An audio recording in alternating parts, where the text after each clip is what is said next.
tassa bhagavato arahato samma sambuddhassa. Namo tassa bhagavato arahato samma sambuddhassa.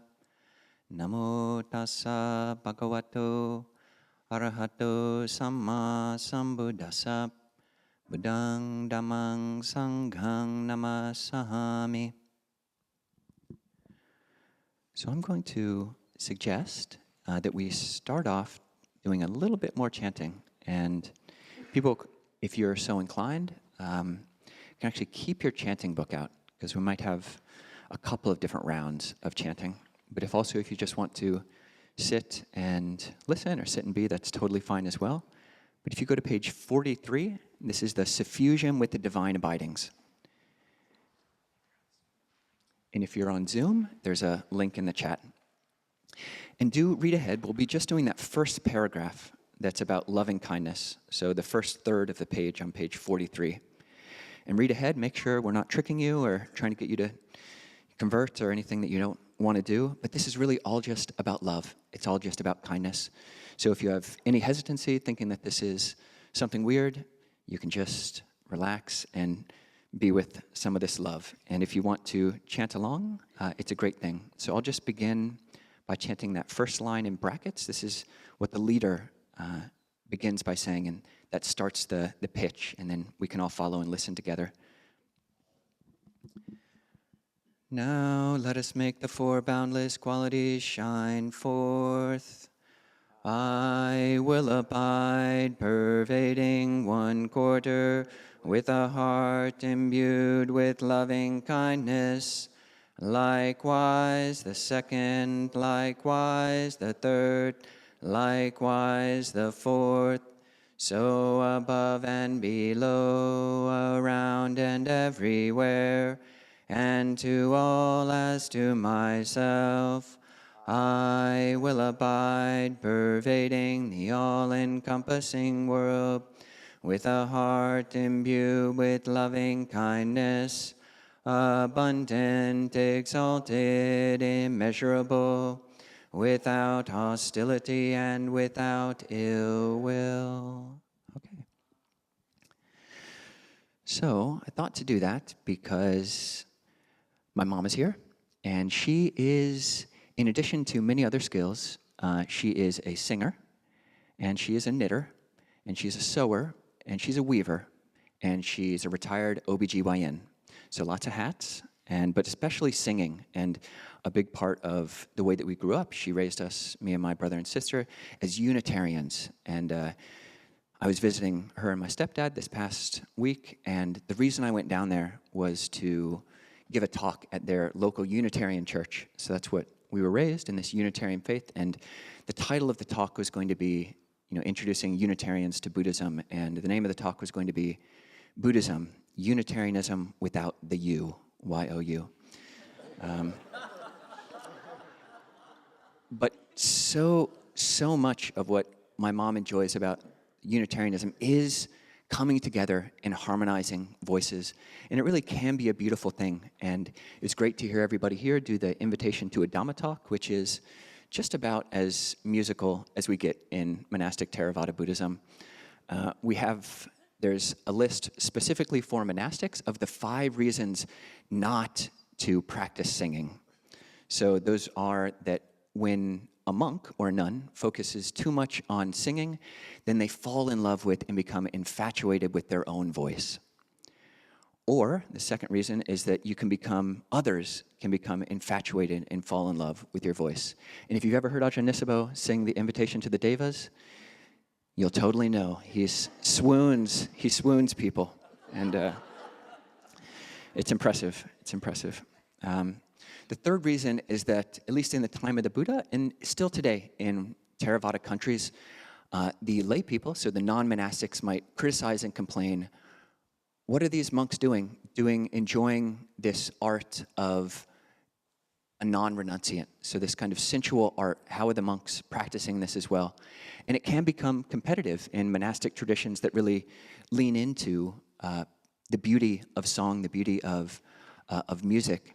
It can become competitive, and the monks or the nuns who can chant better or sing better, it can become a bit competitive. And, that's all of us would have to work on that individually, but that's just one of the dangers that the Buddha put forth of why monks don't sing. The other one is that it's a bad example for future generations because it can create for future generations of monks. And there's a fifth one about, maybe we'll remember by the end. But at any rate, this only applies to those of you who are trying to take the 8 precepts, one of which is, for some period of time, giving up things which, just testing yourself. One of them is we don't eat after noon. So Ajahn Nisbo and I, and any Theravada monastics, we've been practicing this. Neither of us have eaten solid food after noon for 15, 20 years, and we're doing just fine enough. And then one of them is giving up other things, other forms of entertainment. We don't watch movies. And these other things, what can we do without? It leads to a simplification, and you realize it's not all about suffering. There are the 4 Noble Truths, the first of which is acknowledging that there is suffering. But then the Buddha goes on to these 3 other Noble Truths, that there is a cause of suffering, unhealthy craving, there's a cessation to it by giving up that unhealthy craving, and there's a path. And we can also look at the Buddhist path as one of getting better at happiness. The Buddha said, when you realize that by giving up a lesser happiness, a more coarse happiness, for a subtle happiness, when you give up a lesser happiness for a higher happiness, a more subtle happiness, a less harmful happiness, then the wise person will give up the more coarse happiness for a more refined, subtle, harmless happiness. Because it costs less, everybody. It costs less if you can just get all your, happiness and joy and fun from just sitting quietly in a room alone, which is great. It doesn't cost anything. So, thought specifically would talk about chanting. And this is something new. So most Westerners, very much myself included, we come to Buddhism or to a meditation group because we want meditation. But then there are all these other symbols and signs and gestures of respect or devotion or faith, which do exist in Buddhism. And you come to a place like this, and we're not just a meditation group. We listen to the Dhamma together, we talk Dhamma together, and we do these things like bowing or taking these different formulas of what we all chanted together, these 5 precepts. And when you chant it together, you're really instantiating. These rules have been formulated by the Buddha in exactly these words in Pali. And we're just continuing this noble lineage and ennobling lineage.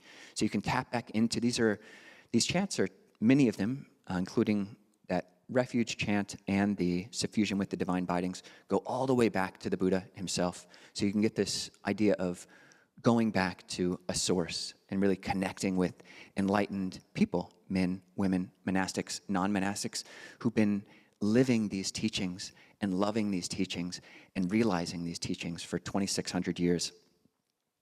So we chant together, and really how you can determine as you expand out, as you realize that meditation is great and it can be a foundation, it can be a central pillar of your spiritual life.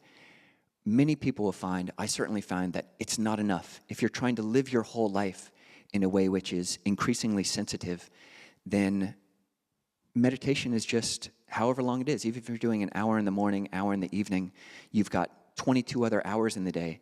And what are you doing? How are you relating to the people around you, to your family? How are you speaking to the people around you? And these gestures, these seemingly religious ceremonies, do have a source. They can bring some uplift. There is a place for intoning the words, wise words of people who came before us. So, chanting. Why and how? And this, what we chanted, the Suffusion with the Divine Abidings, in addition to being a great source text for a beautiful antidote to hatred or anger or ill will or even just irritation, you can chant this rather than giving way to really the insanity, the temporary insanity that is anger and hatred and certainly cruelty. Hopefully everyone admit that that's hopefully temporary. It is temporary insanity. And when you memorize something like this, or even if you just memorize the word love or metta and bring that to your heart, make that your mantra when all of the critical voices in your head are rightly seeing fault with the world.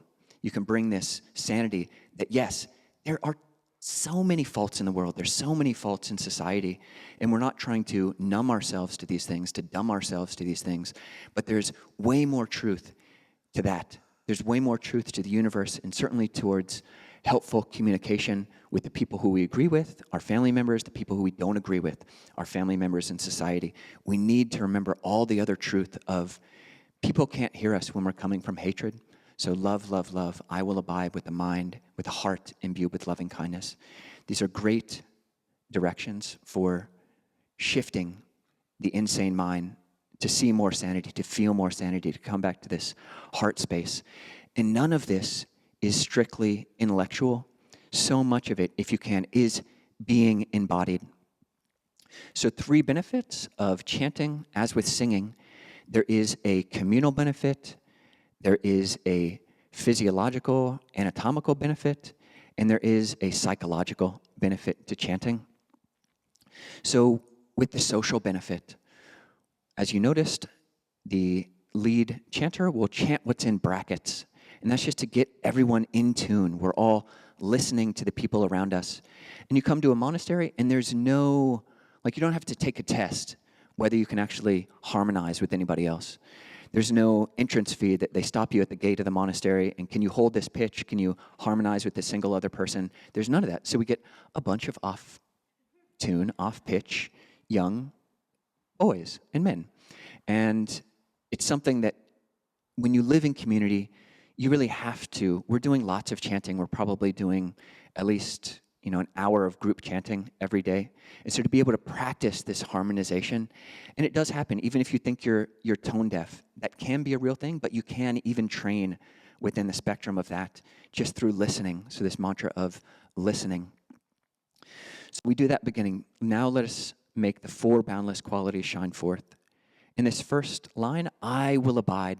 This brings us from the social benefit, the social aspect, where we're harmonizing, we're listening to the people around us, we're making sure that we're not too loud, our voices aren't too soft, we're speaking in a way which the Buddha said is just right, not too loud, not too soft. That's the social benefit. And we come into this place of the physiological benefit. So I will abide. The Pali is viharati. So viharati, some of you might recognize part of this word, is vihara, which can mean just a physical abiding, a physical home. So part of our more real home is our physical bodies. So coming into our physical bodies. And the next lines is pervading 1 quarter with a heart imbued with loving kindness, likewise the second, likewise the third, likewise the fourth. And oftentimes the traditional exegesis of this will be thinking in the north, south, east, west directions, or in front of you, to your right, behind you, to the left. But the word disa in the Pali just means apart. So you can actually, as we're trying to embody our chanting, which I don't know what percentage of you feel embodied while you're chanting or feel embodied while you're singing, but it's a whole aspect which can add an entire new dimension to the way that you bring yourself to chanting. And so we can imagine these 4 directions or these 4 spaces as just what we did in the guided meditation. So bringing the mind into the first direction, the first space of the belly. The belly is part of our breathing, part of our chanting, part of our singing. Allowing the mind, I will abide with a mind or a heart. They're synonymous in Buddhism, and I'm glad this version has heart, because there are other versions. There are some monastic communities that don't like the heart here, and they'll translate chitta as mind. So they'll take like a bunch of stickers, and they'll get some volunteer to put like mind over heart a bunch. And so different communities, I always have to check the chanting book. Is this heart or mind? I can't tell, but this is heart, which is great, because that's a great place to come to chanting from chanting from. So knowing, I will abide with a heart imbued with loving kindness. The first quarter, in the belly. Likewise, the second, bringing the mind into the lungs, bringing the mind into the lungs. The third quarter, the third part, this throat, from the back of the mouth all the way down to the top of the lungs. and really embodying this. This is not an intellectual exercise. The fourth quarter, the fourth aspect, the whole vocal, or specifically mouth and nasal apparatus. And I think for many, even great, well, certainly for people who like singing, it's not necessarily the case that they're embodied. Singing can be a very heady or brainy activity. But I'll just invite all of you to bring your mind, bring your heart into your hands. Can you feel your hands, even just one hand, and you can put it hand up, palm up, on your knee, on your lap. Can you feel your hand from your hand? And hopefully you'll feel whatever is there, whether it's heat, coolness, wind, some kind of tingle, which is perhaps the blood going through the small veins, the capillaries. Who knows what that tingle is, but you can feel the tingle. This is the truth of impermanence, and it's the truth of embodied presence. And you can touch your index finger to your thumb, and there is a correlation. You're not imagining this. There is some correlation with just what is actually happening with your finger, your two fingers, and what you feel in your heart, in your mind. There is this correlation. It's not imagination. So too with the tingliness. And so feeling the heart, feeling from the belly, feeling from the lungs, feeling from the throat, and feeling this vocal apparatus. So we'll invite us now to chant that second verse. This first one was all about loving kindness, which is the first of the divine abidings, the boundless qualities. And the second one is compassion. So loving kindness, or metta, is a good quality to always have. In compassion, karuna, is what happens when loving kindness meets the world, meets the suffering of the world. So this is certainly an aspect that we need to bring into our path, into our hearts, because we ourselves suffer and the people around us suffer. So having this space for compassion. And so we'll chant this next verse. It starts with, I will abide, pervading one quarter with the heart imbued with compassion, that paragraph. And we'll invite all of you to embody each of these different quarters as we do it. The first quarter is the belly. The second quarter is the lungs. The next quarter is the throat. And the fourth quarter is the mouth. And we'll just finish that paragraph. And I'll just do the intro again. Now let us make the four boundless qualities shine forth.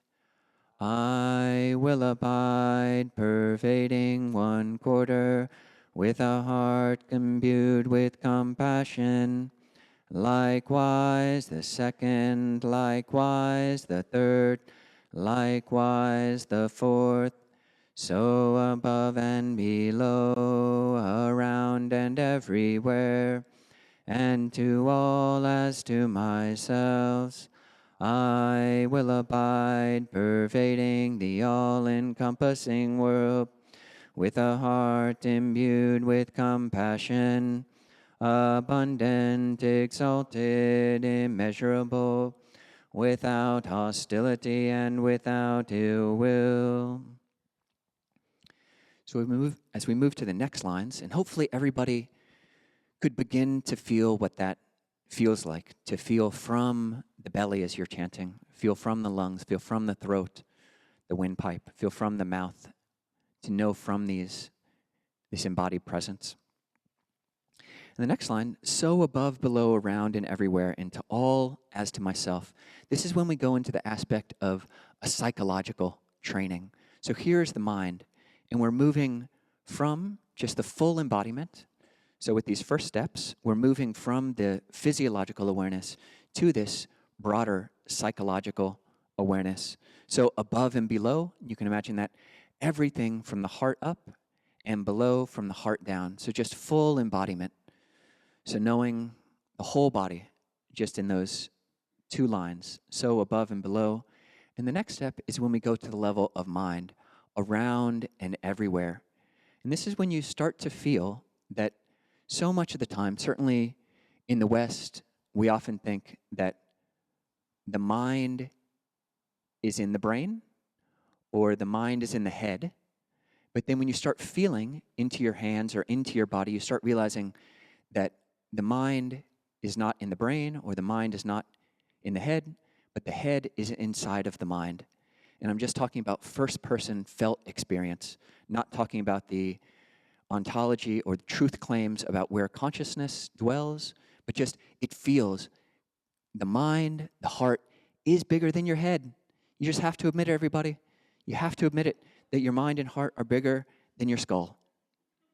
And I won't ask for a show of hands of who doesn't believe that, but just feel.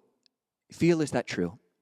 Not talking about thinking, but just feeling, because feeling is a truthful aspect of our experience as well.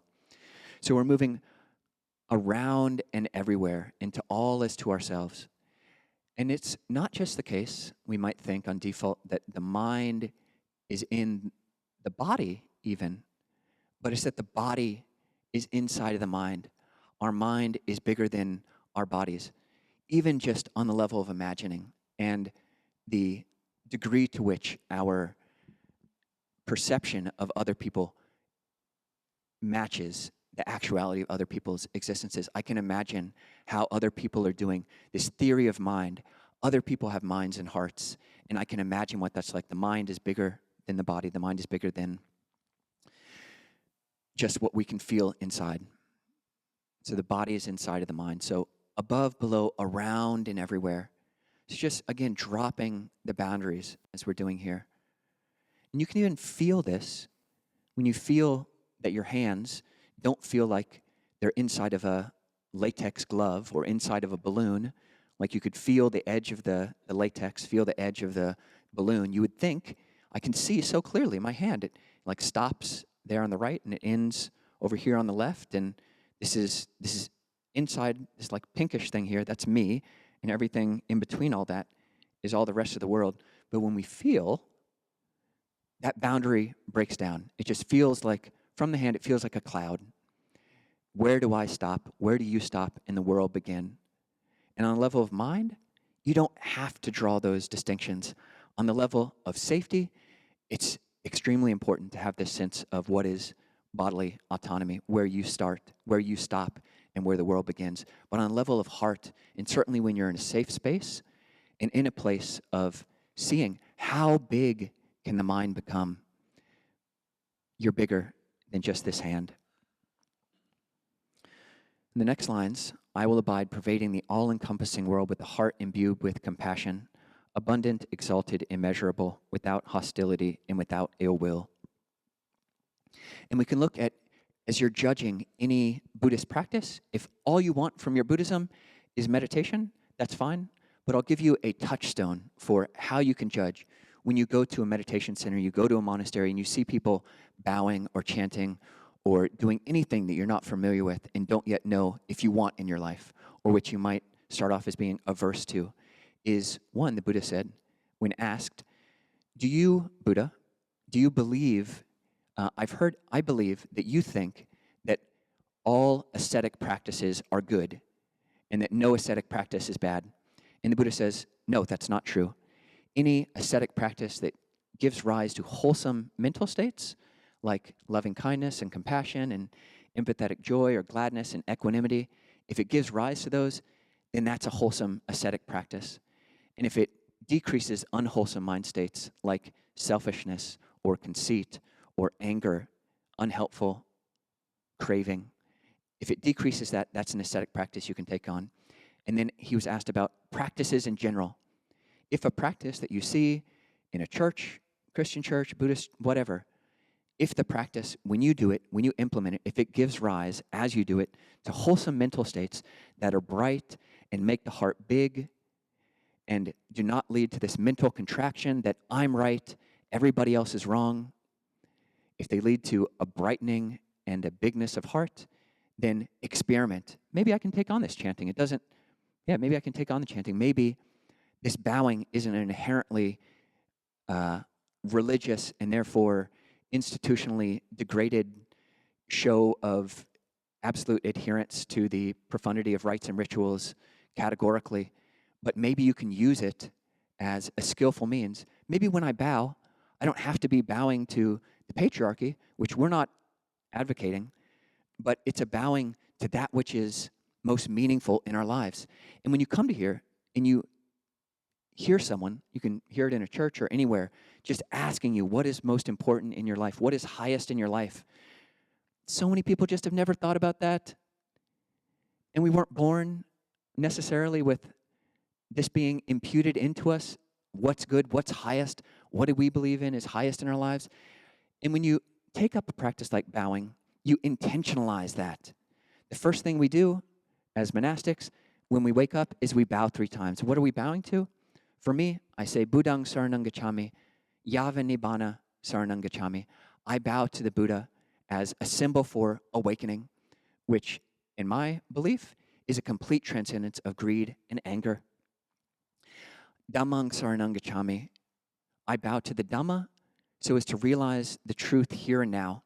So to be able to train in the capacity to not be a slave to the compulsion of thinking about the future and thinking about the past with all of my small little likes and dislikes, all of my biases and whatever. I can have a bigger mind that isn't compelled to think all the time, but which can just be in the present moment right now. That's what I'm bowing to when I bow to the Dhamma, first thing in the morning, and then first thing before I go to bed. And I bow to the Sangha. May my life be a benefit to all living beings. So to the Buddha, the symbol of our highest goal, and for me that's Nibbana. May I attain Nibbana as I bow to the Buddha. The Dhamma, I bow to the Dhamma, take refuge in the Dhamma as a symbol for being present here and now. And I bow to the Sangha. May my life be a benefit to all living beings. And that leads to an increase of wholesome mind states for me and a decrease. And it becomes a habit. And even if I'm groggy in the morning, still I bow. And still it's a symbol. And it doesn't, just because some days it is more rote than others, that doesn't make it lose its value. It actually gives it strength if I keep wanting it to have value, if I keep imputing it with value. And similarly with chanting, if when you chant this, or you go back to your church and you sing whatever it is, then what is it doing to your heart? Is it giving rise to the love that hopefully the chants and the songs that you're chanting, is it giving rise to that in the present moment? And are you embodied? So testing that, this is a touchstone. And a few things, those are just a few things to think about as we chant and as you decide, do you want to bring chanting into your life? Here are some of the whys and the hows of doing it. You make the body. There's this bodily aspect of it. You let the body be upright, that uprightness, but not uptightness, with your hands in this anjali, if you want, a gesture of respect. The body is upright, the lungs are extended, and just with any kind of vocalization, the body is like that, bringing awareness to posture. And then this social aspect, harmonizing with the people around you, and the mental aspect, letting the mind be big. Mahagata is the word, without hostility and without ill will. Abundant, exalted, immeasurable. Can your awareness encompass bigness, bigger than just your belly, bigger than just your lungs, bigger than just your throat, bigger than just your mouth, a heart which is kind to all beings? And with all of that mentalization, perhaps if you were thinking of all that and thinking, this monk is super heady and just want to come back into the body, we'll invite all of us, just as we close, to chant on page 42. This is the Pali.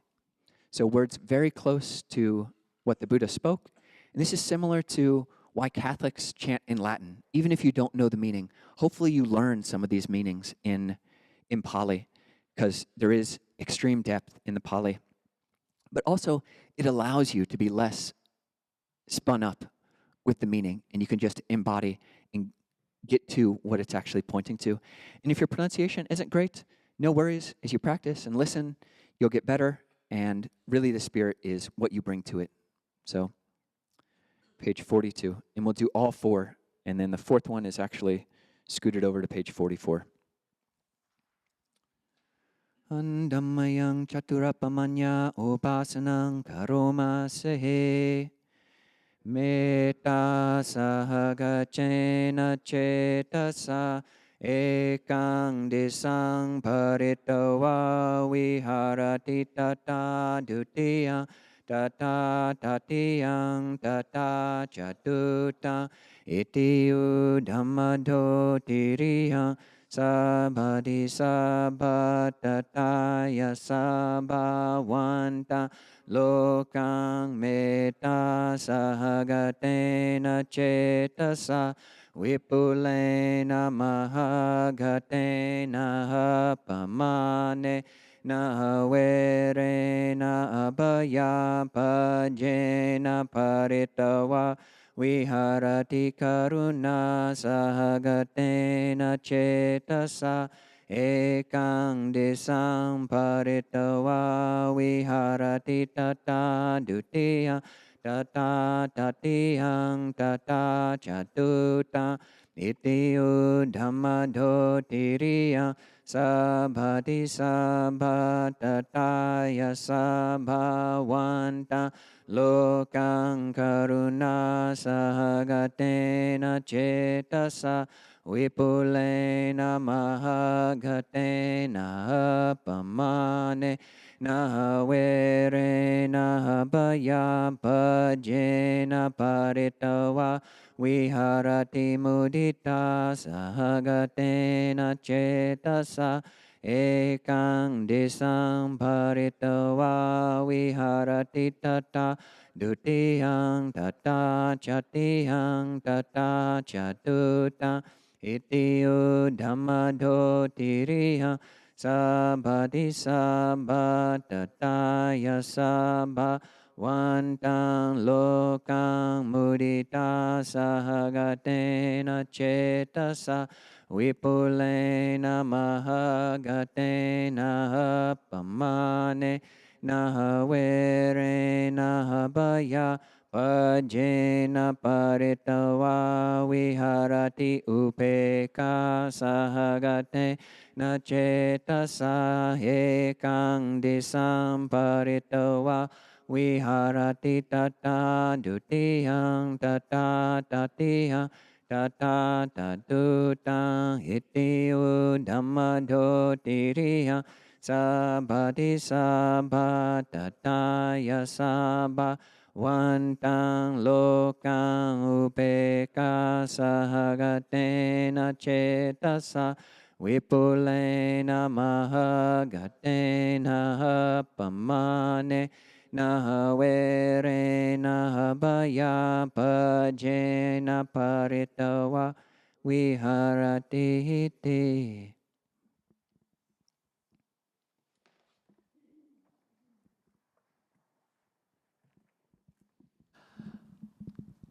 Annamayam Dhammakataya sadhu karam dadamase.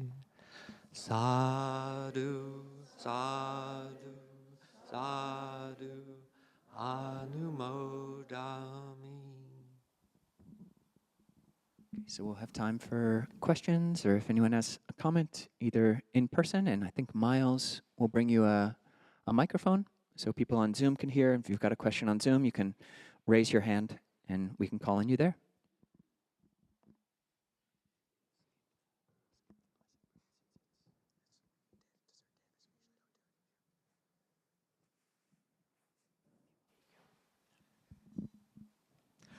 I have a question that's a bit philosophical, and therefore maybe there's some stuff I misunderstand, so correct me if I do. When I read about Indian philosophy, particular Hindu philosophy, citta is considered one of the senses. Mind is a sense separate from the self. Now, this may be one of the big differences between the Indian understanding and the Buddhist understanding, in that there is no self in Buddhism. Can you comment on the translation of citta as mind, mind being seen as a sense separate from the self?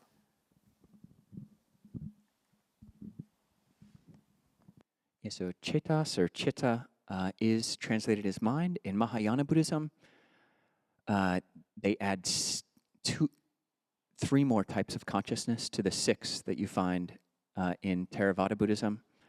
And yeah, it gets a bit more complicated in Mahayana Buddhism. And in Theravada, you'll hear different teachers talk about chitta or mind or heart in different ways. And as you said, there's one of the aspects of Theravada Dharma is this not self characteristics. And Ajahn Kovilo makes a good case that it's better held as a not-self strategy more than an ontological no-soul truth claim. Because you can't really, until you've achieved some level of awakening, prove or know firsthand that there's a self, a deep down capital S self or not. So you're taking it on as a strategy. As you look internally, where is their self? Certainly it's not in any part of the brain. Your neuroscientists will confirm that. And certainly you can lose most of your limbs while still having a felt sense of self and still having a mind. So you look in the body and just a strategy, just keep asking, where is the self? Where is the self? And similarly, which emotion is yourself or which mood is yourself? And it just is so ephemeral. But rather than trying to say there is a capital S self or not, which every form of Buddhism really will categorically say there isn't, but this strategy form, looking at it, is what's the effect when you take on a belief there is a capital S self, and does it increase conceit? Does it increase confusion? And seeing as you get kind of peel away the different layers of self, and certainly as you peel away the unhelpful aspects of your habit and personality, then it's easy. You want to give away those things because they just suck for you and others. So, Ajahn, what do you want to say more on that? And I told Ajahn Nisabho's mom that I wouldn't say the word sucks in a Dhamma talk, so apologies. Ajahn Jayasara once said that as the abbot of Nanachat, the two most common questions he received was, where's the bathroom, and please, what is the chitta? and it is an interesting question. It's used in different ways in the Pali. The sixth sense space of where all the senses converge. There's a sutta where Venerable Sariputta says that. They all converge in the mind. But, the Ajahn Kovilo's point of restraint around this teaching of anatta, about a not-self strategy of just letting go. And then once you come to, Longtam Mahabua said, when you think in terms of sila and samadhi, virtue and concentration, you think in terms of self, like building a beautiful self. When you think in terms of wisdom, you think in terms of not self. And nibbana is beyond all concept. And in the end, knowing, the idea that you could know self as an object of awareness is illogical. It's like a knife trying to cut itself, That being said, there does seem to be some acknowledgement. The Buddha said, "Pabasarang chittang akanduke hikile sehi." The mind is radiant, the heart is radiant, the tainted by visiting defilements. And you can feel that as you practice, something begins to glow in an embodied place, often in the chest, that feels more and more trustworthy and that you follow, but there's not this sense of I around it. It's just kind of a rising up of knowledge, of resonance, of rightness. And I think attuning to that is one of the most meaningful parts of this path. So I'd say, we do let go of this idea of I and me and mine as unnecessary, but you are coming closer to something resonant, meaningful, intimate, and pure as you practice. And chitta has resonance with that idea. Ajahn Suchitta says that chitta should be listened to but not believed. And he compares it to a pond, and often it can be ruffled with emotion and stuff, but when it's calm, it reflects perfectly, and that's where wisdom can come from. So. We have some Zoom questioners. Kathy? Yes, thank you. My name's Kathy, and I'm from BC, Canada, and I just wanted to draw your attention to the fact that our brand new, recently elected, this past Monday, Prime Minister is visiting President Trump this Tuesday, and I would hope that you could dedicate your merit and your metta to this event, and that it has a good outcome for both our countries. So just bring that into your awareness, and thank you for letting me say this. Yeah, thanks a lot, Kathy. And some of you might have lacuna, little holes in your heart when you say, so above and below, around and everywhere. You might have a little hole in that everywhere. And to all as to myself, there might be a little hole in that. You just can't permeate your metta. You can't suffuse your metta into this kind of empty vacuum. But yeah, what does that do when you have a hole in your heart? And it certainly doesn't have an effect if it's someone on the level of world politics. We'll likely never meet any world level politician. But when we have a hole in our heart, that affects us. So yeah, no pressure. But yeah, a whole heart is can be more powerful. And experiment with that. See if that's true, if it's more bright. So yeah, thank you for that recommendation and thought, Kathy. Is there anybody else on Zoom, or do we go back to in person? We do have Shirley McDonald. Okay, we'll go to Shirley.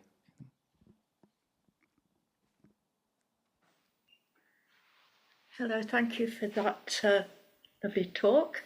It's always so good to be with you. And thanks, I think it was Kathy who asked that question, because I've been working on this hole in my heart for people in power who I think are doing harm, and that I tend to react to quite strongly. And I've been trying to work on that hole in my heart so my question's about mudita, and I can get some compassion for those who I perceive to be in power and doing things, or have great wealth and are actually doing things that are harmful. What about mudita? Should I rejoice at their success or not? Or should I just simply rejoice that they may have done something nice, small thing, or being kind to a small dog or something, and rejoicing in maybe if they've got some goodness. But I do find it hard to actually really rejoice at their happiness if I perceive their success as putting in the position where they're actually they've got this power, they've got this wealth, and I perceive it that they're using it to harm the planet and the beings in it. So that's my question about mudita. Thank you. So who here has been thinking a bit about politics recently? So thank you. Yeah, who would know? Thank you, Shirley, and good to see you from the UK. When the Buddha spoke about dispelling resentment, he gave 5 means, and some of you know the simile, which I often speak to, but there's another 5 means next to that. He says one should first try to spread metta to that person, then you should try to spread compassion to that person, then equanimity, then you should reflect they are the owner of their karma, and if that doesn't work, you should not bring them to mind. And notice, as always, the Buddha's precision in teaching, he doesn't include mudita. I think he knows that's a big ask, actually. And also to note that as you practice, it's important to tune into the otherworldly metrics in terms of well-being. It's hard to bring to mind mudita for someone who's engaging in harmful action because you know it's actually not of benefit to them. And you know that it's not going to make them happier in the long run. That sort of worldly success has almost no bearing on happiness. And compassion is a very powerful tool in that case of just recollecting that this person is creating the causes for their own suffering, and probably suffering a great deal right now. And it's useful, find out about the childhood of those who you find yourself averse to. And often there will be a hidden trauma, a hidden wound that's, like many of us, is driving them or us. I know one world politician whose brother committed suicide, and I think he blamed himself largely for that, and that could be the cause of much of his actions in recent decades. So I think that's really important, but also to note that these Brahma Viharas, these aspects of loving kindness, it's not like the person you're giving them to can really often receive them. They're for you. You're the one that gets harmed by holding hatred in your heart. So finding where compassion can go, and often there's this impulse to spread it to someone else, but actually the proper motion is feeling how much it hurts to be angry, how much pain are you in waking up every morning, reiterating the same vehement, vitriolic internal dialogue towards someone you'll never meet, and it's useless and painful and honestly a bit insane. And how much does that burn and hurt? And can you just spread the loving kindness to yourself? And it's a much more human, intimate, and humble motion of the heart, but it's also much more authentic. And often that's the route to compassion, just, oh, this really hurts. This really hurts. And that's where metta can go. And if you cultivate it there, it will spread out naturally. But just to pause there with the politics and to say that, people can really get alarmed that this moment is particularly dire. But if we'd been born 50 years ago, we would have been looking to the sky for nuclear bombs to be falling any moment, and there'd be conflict then. If it'd been 20 years before that, it would have been the Third Reich. Before that, revolutions elsewhere, the Great Depression, people around us starving. In the Buddha's time, famine, war. The Buddha, a beautiful vignette is to see how the Buddha dealt with that. And there's a king, or a Prince Ajatasattu, who murdered his father, King Bimbisara, who was one of the Buddha's chief disciples.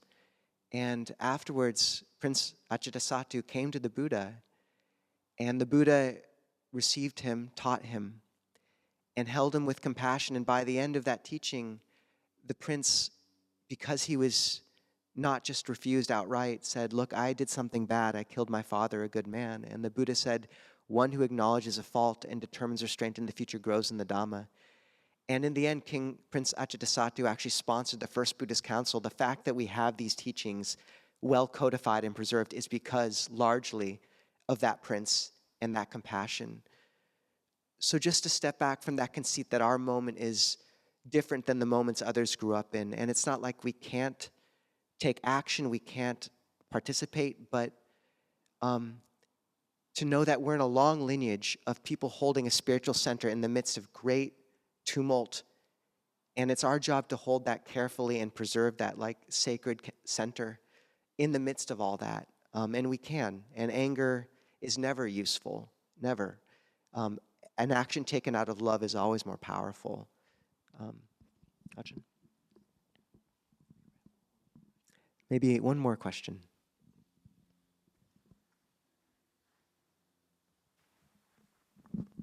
Thank you, Ajahn, for I really liked what you just said. What my question is, we all know that anger, grudge, if we are holding it, it's painful inside us. But the thing is, also Ajahn was saying that chitta is something that we should be aware of, but not believe it, something like that. So the problem is that one part of our chitta or brain will continuously generate that thing, and we don't have any control over that. So it will keep bringing that story like, hey, you should be angry, that person did that thing, and it will keep doing it. The moments that when we are hurt, it will generate the thoughts more often. So yeah, we all know that it's difficult, but if it is like involuntarily coming, what would you suggest? Like what? But does my question make sense? Okay, cool. Thank you. Yeah, the Buddha does talk about abandoning greed, hatred, and confusion. But there are times, like you're saying, where we just have pulled all the levers that we can, and we're up against the wall, and the wall is not coming down. So in those points, this is the place for the third foundation of mindfulness, knowing mind is mind. And the Buddha said here, when the mind is a mind of craving, one knows that the mind is a mind of craving. When there's the mind of anger, one knows the mind of craving, of anger. And that's an essential tool that we need to have in our tool belts, because we'll all reach that point. It's good to do what we can to try to abandon, to the extent to which it is a level of, as you said, temporary insanity. You know, the allure of anger and hatred is that there is partial clear seeing. You're able to see faults, oftentimes, not always. Not all anger is intelligent, and the kind of danger of anger is that it thinks it's always right. It always thinks it's always right in every way. Whereas sometimes there's a part of it that's right. You're seeing that's inappropriate. That's going to have huge effects for the world, this action. But yeah, it's something that we have to be skillful around, and learning and discerning what is the discernment, what is the clear seeing, and what is the emotion, the heat, the flame that we add onto that. And when we're coming from the flame, then we just set fire to the people around us. And unfortunately, all the politicians that we might hate, our hate towards them, hatred is so dangerous because it's a mood, it's a physiological state, which is just so easy to shift its object. And who are the people who are in our immediate environment? It's not the people who we hate on the highest levels. It's the people who we love the most on the closest levels. So our anger towards whatever, especially if we've been stoking it in this sense of righteous indignation, that so easily just shifts to finding fault with our wife or our husband or our child or our best friend. And it's dangerous in seeing that liability. And it's like there is a gratification. There is some form of happiness, even the happiness of Schadenfreude. Is that correct? Yeah. Of like enjoying the pain of others. There is that. But that's a coarse and ugly happiness. When you think of the happiest people you know, the most moral people that you know, the cleanest people that you know, like Schadenfreude, delighting in other people's suffering, is just not there. And their capacity to see rightly, but to not themselves be ablaze, which just distorts our capacity. The heat of it all just, we're not seeing clearly. So taming that dragon, as somebody on the train said to me yesterday. So, do you want to say more, John? I do think we have to wrap stuff up. But just to note with the politics and not bringing someone to mind, that fifth means just noticing what headlines or realms of politics really you find unable to not get their hooks in you, and just being more restrained around reading those particular news stories. You don't need to read every day those new headlines. You can chant too. Yeah, we had someone who labeled the teddy bear that they really loved a certain political leader and put it on near her shrine to bow to as a sort of source of compassion for her. So take it or leave it. I thought that was quite good, though.